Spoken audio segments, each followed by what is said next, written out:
5, 6, 7, 8.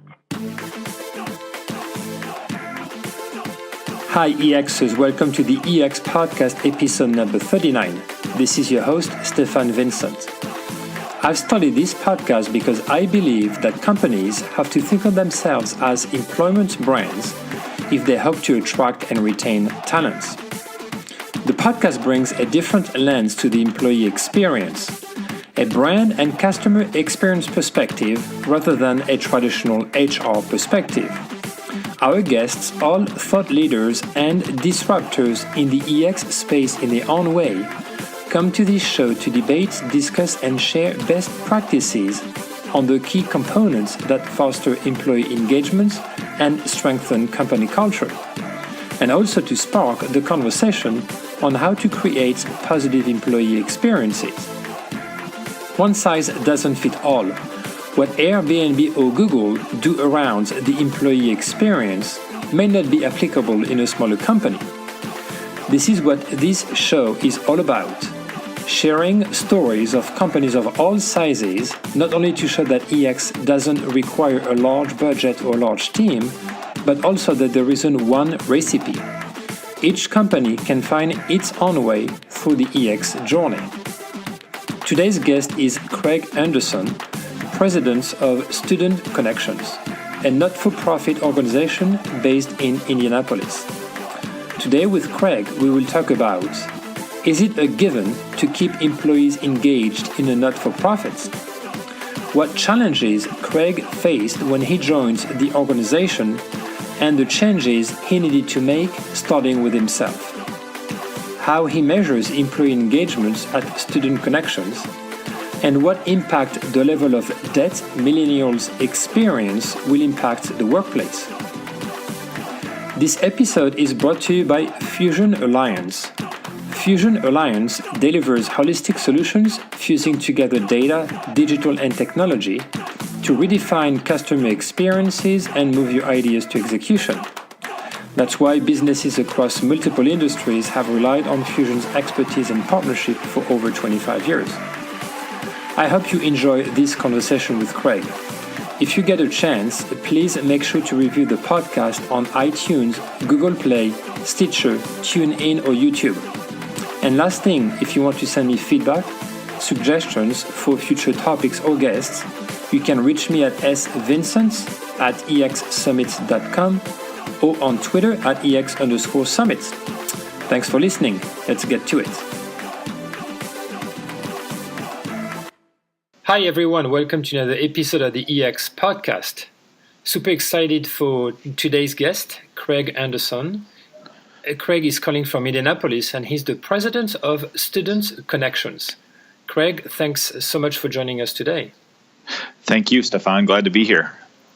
To kick it off, tell us a bit more about your background and what Student Connections does. Sure. So I spent most of my career in and around higher education finance, either working for colleges and universities, helping students figure out how to pay for college, or helping colleges and universities find funding for their students. Started out on the sales side and worked my way into management and ended up here at Student Connections. And at Student Connections, our mission is to empower colleges and universities to help students repay their student loans. So we work with about over nearly 200 colleges and universities, and last year helped over 250,000 students bring current $2.8 billion worth of student loans. So we have the pleasure of helping students succeed. And something that will help our audience really go through the conversation as well is Student Connections is a non-profit, correct? Yes, we are. Yes, we are a nonprofit. So I would imagine that most nonprofits have a deep purpose and are very value-driven. So I would argue that it's probably easier for employees to buy into the mission and feel engaged on a regular basis. Is that a correct assumption, or is it still a challenge for nonprofit organizations to get employees excited about the purpose and engaged? As a not-for-profit, I think it's easier because our mission is much clearer and how we benefit people is easy to identify with. But even within that, it brings a lot of challenges. So it's different across our organization. We have about 70 employees. 50 of them are in the call center, and the rest are doing things like marketing and product and sales and different things like that.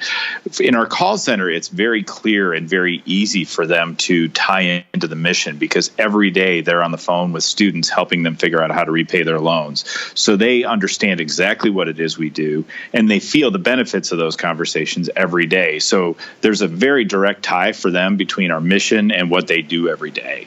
I think one of our focus areas, though, with the rest of the staff is helping people understand how every role from, the administrative assistant role to, the digital marketing manager, and how all those different roles, salespeople, tie directly into the mission and help people understand if their job isn't directly tied to the delivery of the mission, how their role actually becomes part of the mission. And so that's been one of the things we try and focus on is making sure that everybody understands what their role is in context of how it ties into our mission, because we do believe that mission is a huge piece of our engagement drivers. So how do you reinforce that mission message to the entire staff on a regular basis, and how do you get them buy into that day after day?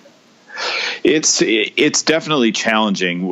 We definitely, one of the things we do is try to over communicate. We do monthly town halls with the whole team for about 30 minutes where we really point out all the different parts of the business and what they're doing that drives to our mission. And we also try and drive it down at the leadership level. So people, we've kind of defined as we started working on revising job descriptions and things like that to make it very clear, what it is they do and how it ties into the mission. So I think a lot of it is just making sure, you have those conversations with folks or the team kind of broadly and individually so they can kind of see how it is they tie into the mission. But it takes a very intentional effort to get there. At the same time, I would imagine that salaries and benefits are maybe not as good as in private companies because it's a non-profit, so you don't necessarily have the same financial, not stability, but financial power as a private company. But those are still very important for any type of employee. So how do you guys balance the benefit side of it with the mission-driven side of the organization? Sure. Well, I think it's a difficult thing because we certainly don't necessarily have the same, resources, especially on the upside on things like bonuses and things like that. So I think it's a couple different things you need to do. One, you have to make sure that we're at least competitive with some of the other folks that we compete with for employees. But I think it's also part of when you're going through the interview process and you're recruiting people is to make sure that from both that they have some level of buy-in to the mission of what it is we're trying to do. And so that they get some intrinsic rewards for that. And I think, for us, it's helpful because in the student loan world, so many people have student loans that it's easy to find people who know people who've struggled with that issue. But I think it's part of your interview process to really make sure you've clearly defined the mission and that people understand it so they get a level of intrinsic reward for it beyond just the financial. One of the things we did to try and help through that process when we're recruiting and interviewing candidates is we've created a booklet that kind of talks about what it's like to work here and what the rewards are from the mission perspective. So we kind of clearly delineate for folks, here's what it's like to work here. Here's kind of what the reward structures are of being part of a mission-driven organization. And we try and communicate that early on so we don't have a mismatch when people actually are hired and arrive here. Do the employees who are not part of the call center have a chance to interact with your customers who are students from time to time? Well, not directly to students. We do have a student advisory board, but one of the things that we did as we have been growing, we've moved into a new space. And one of the things we intentionally did with that space in our old location, we kind of had a break area where the call center people went for breaks, and we had a break area where everybody else went for breaks. And when we moved to our new space, we intentionally created one social hub type area for meetings and lunches and whatever else may be going on. So we kind of have more of an interaction. So my non-call center staff may not talk to students on the phone, but they have an opportunity to sit alongside our call center staff and really understand what goes through those calls and what those engagements and interactions are like. And then when we do town halls and when we do kind of deeper professional development type activity, we always take an opportunity to both play calls for people so we can hear some of those borrower voices, but we also take some of the quotes we get back from borrowers and we've kind of placed those around the office and so people can actually see the impact of the work that we do. When you came on board, you had to make some drastic changes to the organization. Can you walk us through some of the challenges you faced and how employees reacted? Sure. So I think when I first came on, the company had a very different part of the business in the student loan world that, due to some legislative and regulatory changes, had dramatically changed what they did. But the company, under the prior leadership that was here, had not really kind of figured out what to do post that regulatory change. So when I came in, there were a whole lot of people who were kind of here because they wanted to make sure they kept people in jobs, but at the same time, they didn't really have much purpose and much, we hadn't really been able to tie for them what it was they did and what the mission was of the organization. So there was almost kind of an entropy in the organization in certain areas because people couldn't kind of figure out where they were going. So where did they fit in was a hard question to ask. And when I came on board, I was asked to kind of look at everything and decide, what is our mission going forward and what are we going to do and what are we not going to do? That is something that I did over the first probably 6 months of my time here. And, it became clear that we had to define a mission, but we also had to kind of get rid of and right-size the organization for the new focus that we had. So my entry into the business was a difficult one because we had to make some tough decisions that had people impact. So that was the start of it, and really trying to get people focused on, not only our new mission, but also kind of on delivering for our customers.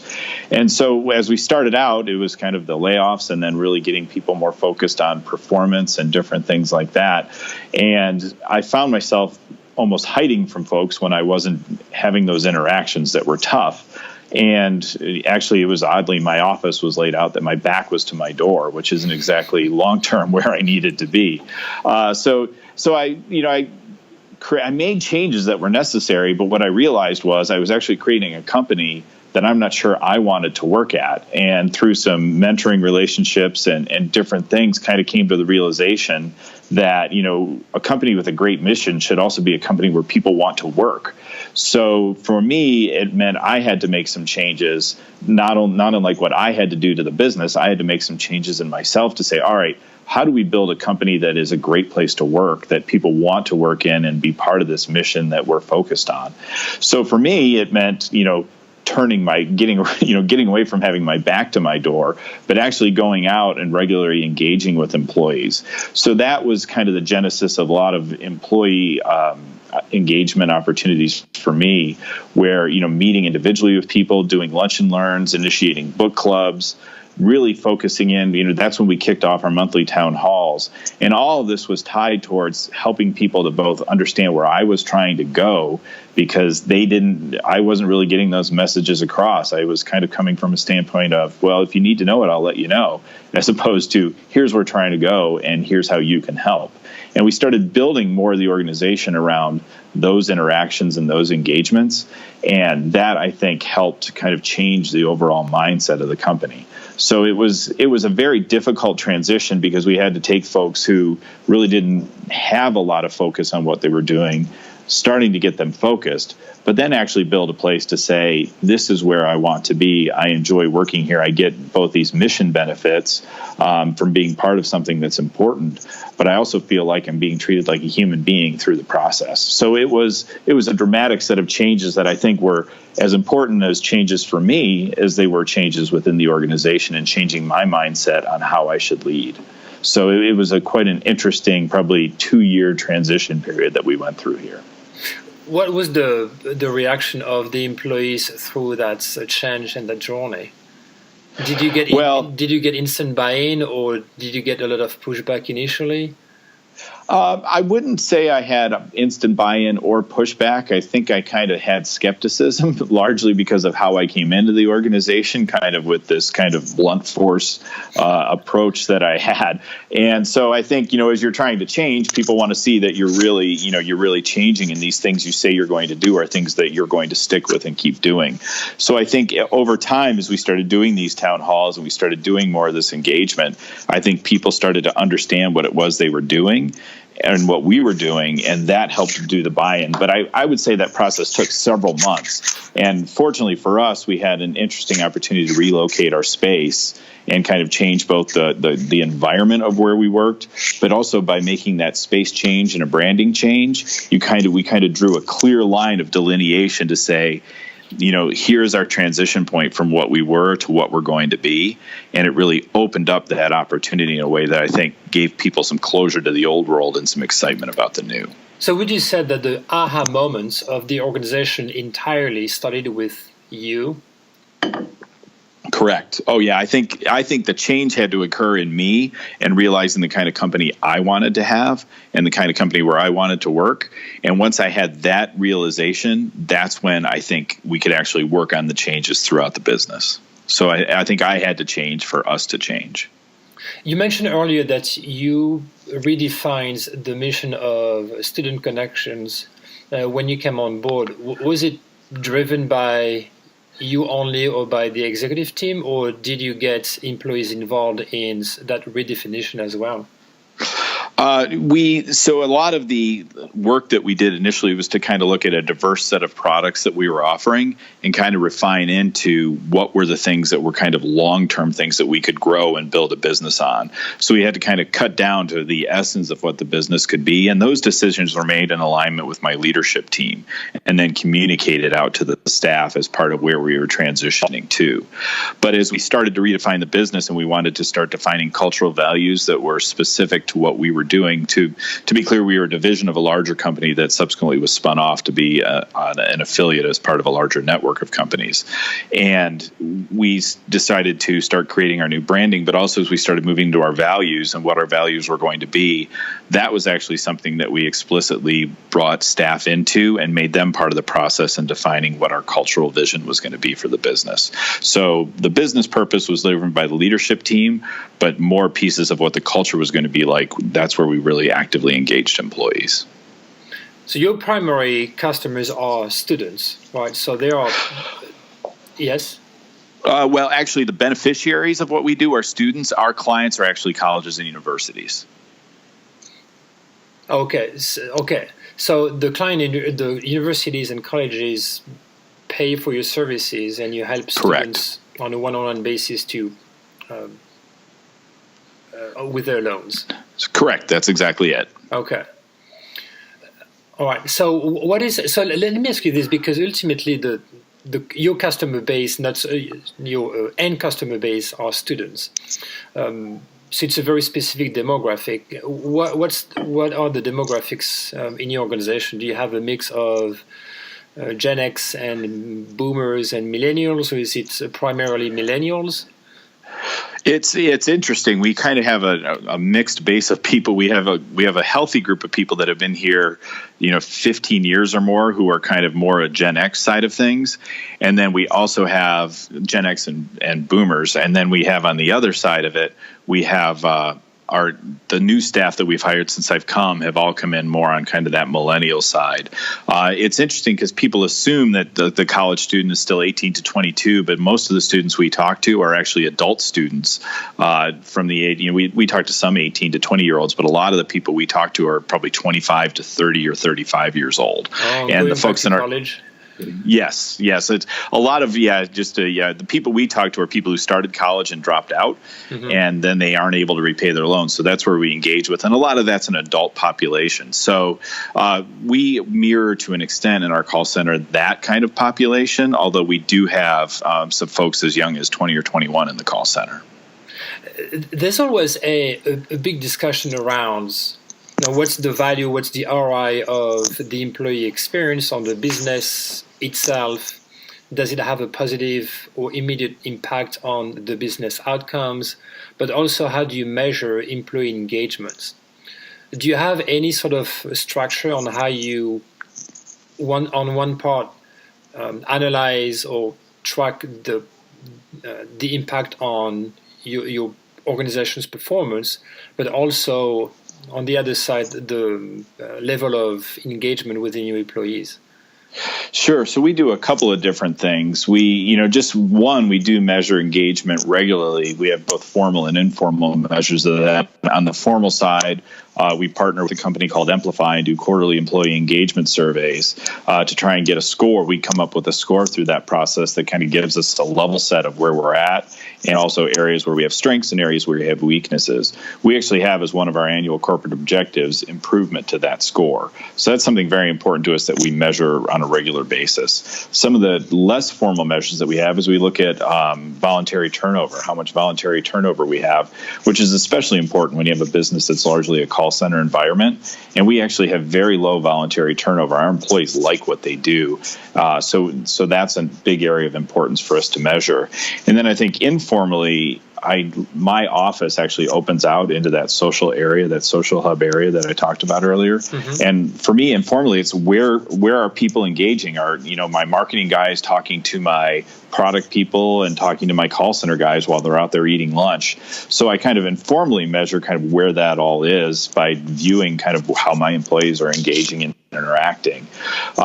Identifying how that impacts the business is a metric that we're still working to evolve. A lot of it, we focused in on building some programs that tie performance to areas where we also think are areas that build engagement and align staff with mission. So we really think what we have seen is, as we've kind of built on our call center side, measures their performance measures where they're aligned with the business's success nearly directly. And as they improve, that's been kind of a measurement of engagement and the outcomes and of the investment of our engagement. So by having a higher engaged employee base and lower turnover used to cost us a significant amount of money. And by building some of these programs at a much lower price point, we've been able to improve our turnover rates. And that, I think, definitely has had a positive business impact for us. So how do you often pulse your employees? So we send out a measure once a quarter.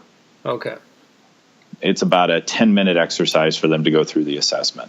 And are you able to provide response or answers to some of their either questions or some of their aspirations or requirements pretty quickly? Yes, we are. So we actually can do a follow-up survey into areas of either concern or upside, and we will dig into some of those with a follow-up survey. But we are very intentional about, in our town, the town hall immediately following those surveys, we report those results out to the employees, and we share with them, here's where we're doing well, here's where we think we have some opportunities to improve, and these are some of the things we're thinking about doing to try and improve these areas where we're deficient.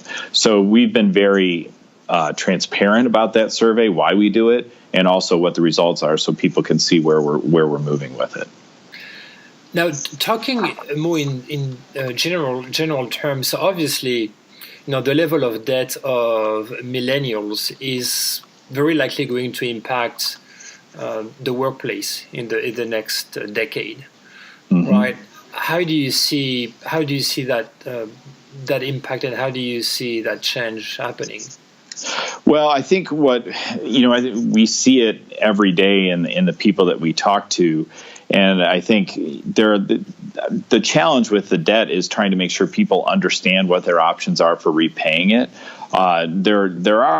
It's actually easy to resolve a lot of student loan issues from a payment perspective, but how you do that is not always the easiest path to find.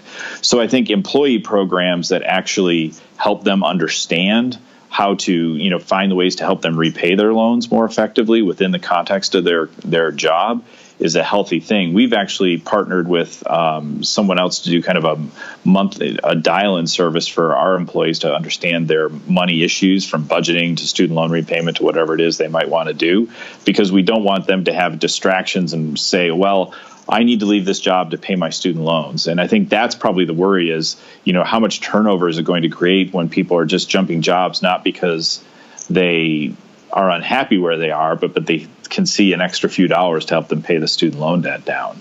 So I think it's definitely concerning as we look out to it, but I think one way to address it is for employers to help their students understand what their options are for repaying their loans through some sort of effort through HR or through an additional partnership, and help them figure out ways to make that a manageable part of their life instead of this looming crisis that they feel that they're living under.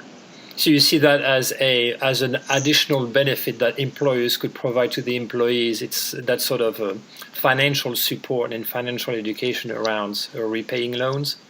Absolutely. And there are actually companies out there today that facilitate for employers student loan repayment programs for their employees. So there are packages out there and offers being made to students or potential employees where they'll actually help you pay down your loan debt as part of one of your employee benefits. So we are starting to see that growing out in the space. So, if you're a good performer and part of your benefit is they pay down part of that loan debt for you. And I could see that becoming a bigger and bigger part of employer benefit packages, especially for their recent graduates.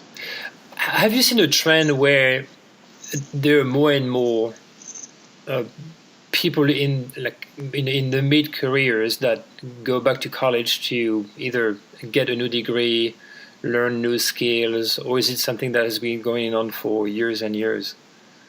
I think it's been going on for a while, but in kind of within the industry of higher education, I think there's a lot more realization that we have to kind of separate the 4-year degree from things like 1-year certificates and 2-year degrees, where people may find themselves as technology changes in the workforce and roles change. They may need to dip back into the education side and get that 1-year certificate or that 2-year degree to build up their skill set so they can keep pace with what's going on out in the world. So I think we will actually see more people kind of reskilling or upskilling through going back into certain programs so that they can actually perpetuate their career. You'll always have the folks who, have a bachelor's degree in something and want to go back and get an MBA or some, kind of professional level degree.